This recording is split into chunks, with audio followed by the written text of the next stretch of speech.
Yo, boss Ricky, you police. Just a fat cop that lock niggas and eat. Close. Well, you took your name from a real one out the street. Ricky Ross. Miami Vice, yeah, he ice. He walked the beat. Volume is now like Death Row Records. So you got Rick Ross on Joe and Jada. You got Ross telling Mal to you know what and moms, which is crazy. I don't talk about nobody's mother. That's just not me. Then you got him dissing the G Unit and my man Murda on there. To me, Rick Ross jokes is getting dropped. Murda, clean my boat. Yayo, mow my lawn. Niggas don't care about none of that. No, Rick Ross not smacking nobody. He up there talking about sure. smacking. We saw you in Canada, brother. We saw you run on your peoples. We know you not about that. We know you soft, my brother. BET Awards, when the Jeezy, I was there. I was backstage. And this is when 50 is going back and forth with Diddy backstage. I think that's the day he told French, Meek is better than you. 50 was just wilding that day. When Rick Ross walked by me, Smack got the video. He just don't want to put it out. They said, what up? They had like 30 niggas with them. And I'm like, what up? Like, we don't never travel light. So he knows it's not like that. But now the volume is definitely like Death Row. Yeah, but Ricky goes out of your punk. Nigga punch him in the chest, he might have a Caesar, man. Shout out to Biggs too, man. Shout out to Biggs, because I already heard Jay-Z made that call. Yeah, he made a nigga apologize. Yo, Ross, make sure you retract them statements. Apologize. He retracted statements to Biggs, and this is why I said the volume is turning into Death Row. Right. Had to come tap in real quick because I can already see where this is going. Tony Yayo and Uncle Murda are most definitely about to respond after what Rick Ross said during his sit down with Joe and Jada on their show.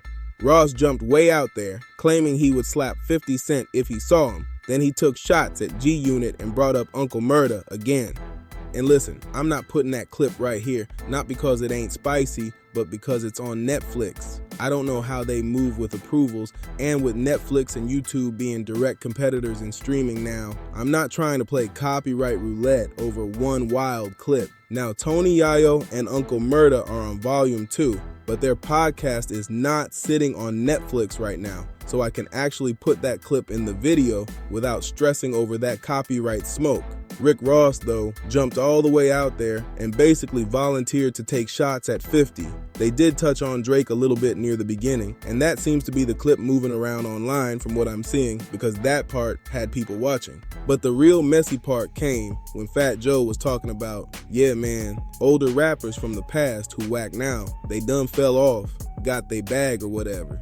Ross instantly jumped in like, oh, you talking about 50 Cent G Unit, huh? And Joe said, nah, I ain't talking about them. He was basically like, well, no, that's them. You threw me the alley-oop, man, I'ma slam dunk it for you. Then Ross took it even further and said, I'ma backhand him with this right here. And he was showing that little claw-looking piece he's been flexing, the one he claims cost $1 million. I don't know if Rick Ross thinks he unlocked his inner Terminator with that thing, or if he's walking into some rich guy masquerade movie, but he keeps saying it's $1 million piece. And look, Ross got money, so maybe that's light work to him. But the wild part is, he really said, hey man, I'll smack 50 Cent when I see him.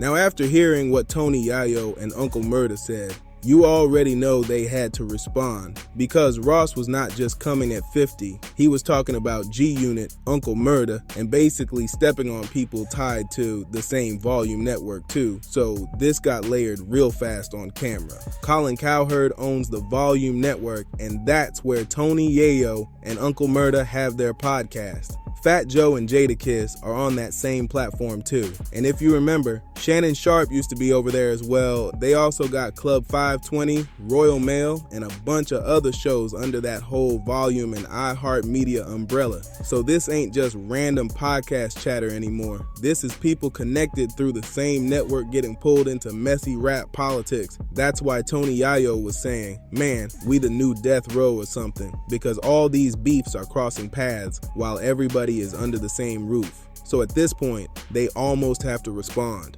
It's hitting the blogs, they're podcasting now, they're on the mic, and the streets expect them to address it. So just keeping it 100, they took it there too, because they also brought up that Ross and Jeezy situation. Yayo said he heard there is footage out there, but nobody wants to release it, showing what allegedly happened behind the scenes when they crossed paths with Rick Ross and nothing was said. Then he said Ross and Jeezy supposedly had their tense moment too. Gucci Mane has spoken on that story before, and the way gets told, Jeezy allegedly pushed up on Ross during a time when their beef was heated. That is why Yayo made it clear Ross might not want that conversation, because once you start talking like that, people pull up every old moment, especially Canada.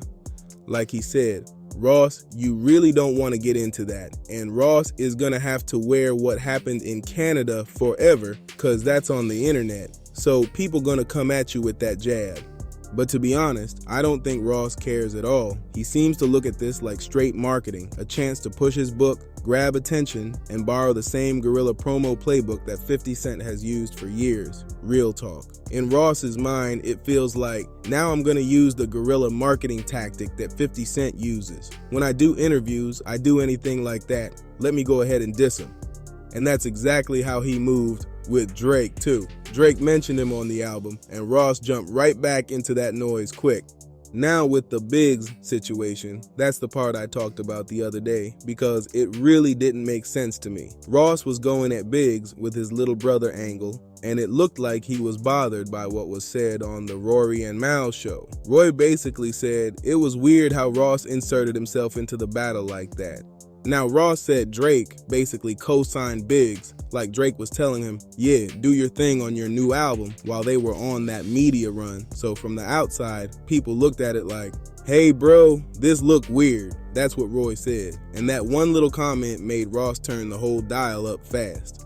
Ross went all over the place after that, talking spicy and even bringing his brother into it, which still does not really make sense to me, because Jay-Z was one of the main people who co-signed Ross when he came into Def Jam. Ross always rocked with Jay-Z, and Biggs is Jay-Z's partner, so that made the whole thing look extra awkward. Let's say this, hey Biggs, Burke, you got somebody that love you.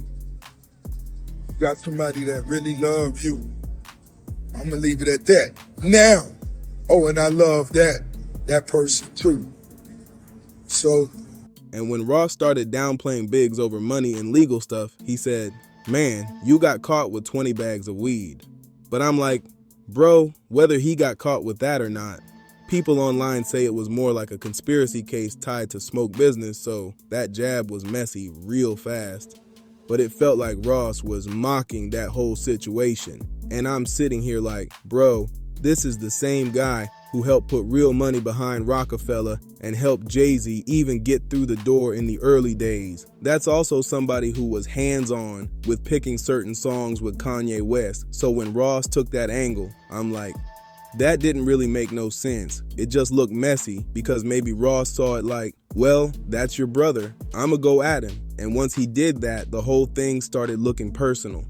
Then Ross came back online and worded it like, somebody gave me the call. And now everything is tangled together. Roy and Mal are on volume, Tony, Yayo, and Uncle Murda are on volume, Joe and Jada are on volume, and Ross pulled up on that same network too. Everybody has their own podcast lane, but Yayo's point was simple right here. Ross just dissed people connected to two different volume podcasts. So now the response was basically automatic too. So now Ross is dissing two different podcasts connected to the same network, then still coming on that same platform. And that part is wild to me, because on top of that, he already went at Jay-Z's longtime partner and close homie Biggs, somebody who has been tied to that Rockefeller circle forever.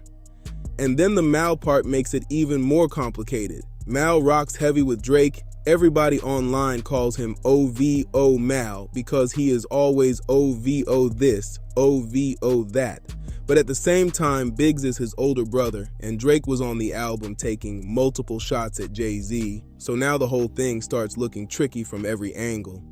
Back in the day, Mal used to speak up strong for Jay-Z and that whole rock side like, hey, rock this, rock that, Jay-Z this, Jay-Z that, Rock Nation brush this. So seeing all these lines cross makes the drama look extra messy, but now Mal is there rocking with Ovo, and that makes the whole situation even crazier. Because back in the day, Drake was taking shots at Rory too, basically saying, hey man, I don't really rock with Roy, then throwing a jab about something that happened at a restaurant toast. So now the dissing is coming from every direction, and it is getting messy fast. At this point, it feels like Rick Ross is doing this because he knows how to work the algorithm. He is promoting his book, the 20-year anniversary for Port of Miami, the orchestra show, and he even said, "I'm taking my brands everywhere I go." And that is exactly what Ross does.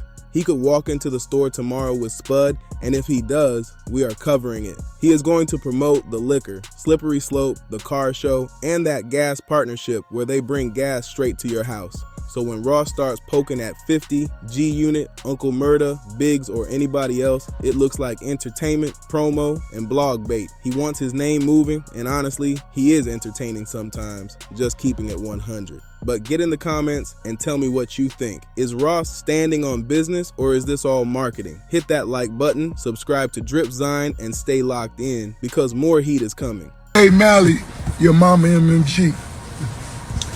Your mama MMG, nigga.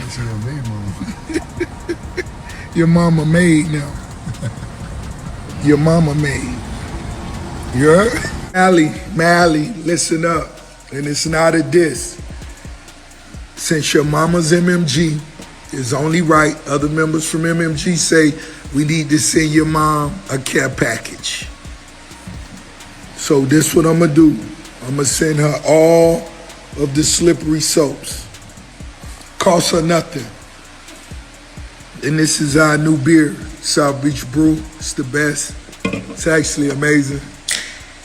So we celebrating Mally, Rory, mixed breeds, same game. I just found out that the white boy from Rory and Mally, he said something racist. He called black women roaches and cockroaches and termites. How dare you? White boy Rory now, Rose want to interview with you. You disrespected black women like that with the other Mally right there? That's what this is? You can't speak on made niggas. Now, this is what I'm going to do for y'all. I'm going to give y'all enough content where y'all going to have a whole season just on Rose, and I'm going to do that for free. And don't forget, your mama is being used for marketing. I'm using your mama, Mally. And now, Worry, you said what about a black queen? You're not cutting no weave out of they? Wow, they just sent me this. And somebody that went to school with you sent me this. White boy.